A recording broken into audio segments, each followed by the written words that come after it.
వెలిగొండ ప్రాజెక్టుతో దశాబ్దాల కల నెరవేరిందని టన్నెల్లో ప్రయాణించినప్పుడు సంతోషంగా అనిపించిందని సీఎం జగన్మోహన్ రెడ్డి అన్నారు. వెలిగొండ ప్రాజెక్టును జాతికి అంకితం చేసిన సీఎం అద్భుతమైన ప్రాజెక్టు పూర్తి చేసినందుకు ఆనందంగా ఉందన్నారు. దీని ద్వారా 15.25 లక్షల మంది తాగునీటి సమస్యకు పరిష్కారం లభిస్తుందని, ప్రకాశం, నెల్లూరు, వైఎస్ఆర్ జిల్లాల్లో మెట్ట ప్రాంతాలకు 4,47,000 ఎకరాలకు సాగునీరు అందుతుందని జగన్ పేర్కొన్నారు. వెంకట సుబ్బయ్య వెలిగొండ ప్రాజెక్టును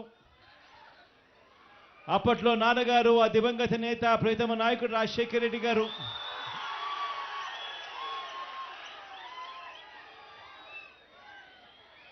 ఈ ప్రాజెక్టుకు సంబంధించి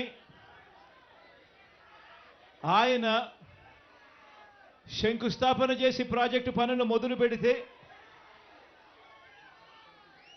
ఈరోజు ఆయన కొడుకుగా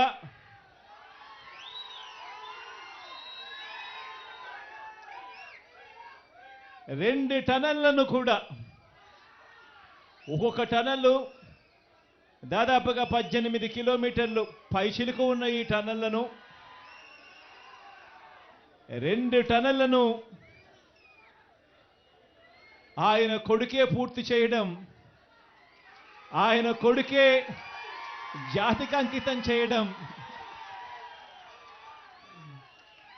నిజంగా ఇది దేవుడు రాసిన స్క్రిప్టే అని చెప్పడానికి ఇంతకన్నా వేరే నిదర్శనమే అవసరం లేదు. ఈ ప్రాజెక్టు వల్ల ఫ్లోరైడ్ పీడిత ప్రాంతమైన ఈ ప్రాంతాలకు అన్నిటికీ కూడా మంచి జరిగే కార్యక్రమం జరుగుతుంది అని తెలిసినా కూడా ఎర్రగొండపాలెం, దర్శి, గిద్దలూరు, కనిగిరి,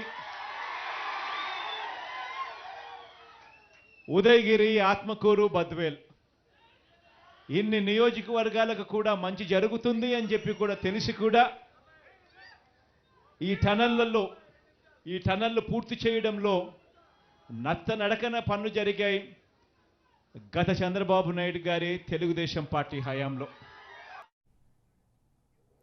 ఇదే సభా వేదికగా ఆసక్తికర సన్నివేశం చోటు చేసుకుంది. అభ్యర్థులను పరిచయం చేస్తున్న సమయంలో బాలినేనిని ఉద్దేశిస్తూ కాబోయే మంత్రి అంటూ సీఎం జగన్ వ్యాఖ్యానించారు. ఇటీవల ప్రకాశం జిల్లాలో తన ఆధిపత్యం తగ్గుతోందంటూ బాలినేని శ్రీనివాస్ అసంతృప్తిని ప్రదర్శిస్తున్నారు.